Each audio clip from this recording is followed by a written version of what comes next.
আমরা যখন পড়ালেখা করলাম, এই স্কুলে ছিলাম, তখনও এত ছাত্রছাত্রী ছিল না। এখন মানুষ দিন দিন শিক্ষিত হচ্ছে, পড়ালেখার উপর আগ্রহ সৃষ্টি হচ্ছে। চট্টগ্রামের পটিয়া উপজেলার জিরি ইউনিয়নত প্রাচীন বিদ্যাপীঠ আব্দুল নূর উচ্চ বিদ্যালয় প্রাঙ্গণত বার্ষিক পুরস্কার বিতরণী ও সংবর্ধনা অনুষ্ঠান সম্পন্ন বৃহস্পতিবার মেয়ের 21 তারিখ বিদ্যালয় পরিচালনা কমিটির সাবেক সভাপতি সৈয়দ মহিউদ্দিন আনসারর সভাপতিত্বে শিক্ষিকা ইসরাত জাহান কলি ও প্রাক্তন শিক্ষার্থী পরিষদের যুগ্ম সম্পাদক তৌহিদ তুহিনুর সঞ্চালনাত অনুষ্ঠানত প্রধান অতিথি হিসেবে উপস্থিত আছিল স্কুলের প্রাক্তন শিক্ষার্থী ও চট্টগ্রাম 12 পটিয়া আসনের এমপি আলহাজ এনামুল হক এনাম। কারণ এই স্কুল 1966 সালে প্রতিষ্ঠিত হয়। সৈয়দ আব্দুল নূর, যারা এই গ্রামের এই এলাকার সন্তান, তাদের অবদানে আজকে যখন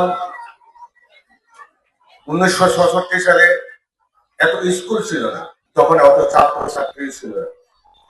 এ সময় অনুষ্ঠানত স্বাগত বক্তব্য প্রদান করে ভারপ্রাপ্ত প্রধান শিক্ষক নূর মোহাম্মদ। এ সময় অনুষ্ঠানত বিশেষ অতিথি হিসেবে আরো উপস্থিত আছিল পটিয়া উপজেলা বিএনপির সাবেক সদস্য সচিব খোরশেদ আলম, পটিয়া থানার ওসি জিয়াউল হক, শামসুল আলম, নজরুল ইসলাম, আব্দুল মোমেন, বিদ্যালয় পরিচালনা কমিটির সভাপতি সৈয়দ সোহেল হাসনাত, জেলা বিএনপির সদস্য শফিকুল ইসলাম, সাবেক প্রধান শিক্ষক হারুনুর রশিদ, পটিয়া উপজেলা ক্রীড়া সংস্থার সদস্য সচিব মইনুল আলম ছোটন।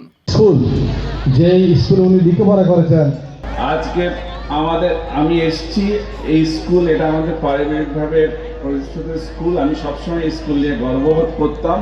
3 ইউনিয়নের মাঝখানে একটা মাত্র কলেজ, যিনি কলিমিল কলেজ সম্মানিত অধ্যক্ষ জনাব মোহাম্মদ মিসবাহ রহমান স্যারকে ফুল দিয়ে বরণ করে নিচ্ছে। এই স্কুল প্রাঙ্গণে কেটেছে তার শৈশব সোনালী দিনগুলো। স্যার, আমরা আপনাকে সম্বর্ধনা দেব, তবে আমাদের সামনে স্কুলের বিদায় অনুষ্ঠান হবে, একসাথে আপনাকে সম্বোধন করব। অনুষ্ঠানত 1963 সালে প্রতিষ্ঠিত এই বিদ্যালয়ের সরকারিকরণ সহ আধুনিক মানসম্পন্ন শিক্ষা ব্যবস্থার লাই বিভিন্ন দাবি ও চাহিদা লয়ের স্মারকলিপি প্রদান করা হয়।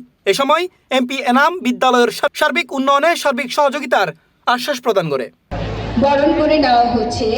পরে উৎসবমুখর ও আনন্দঘন পরিবেশে শেষ হয় আনুষ্ঠানিকতা। C plus TV, Chittagong.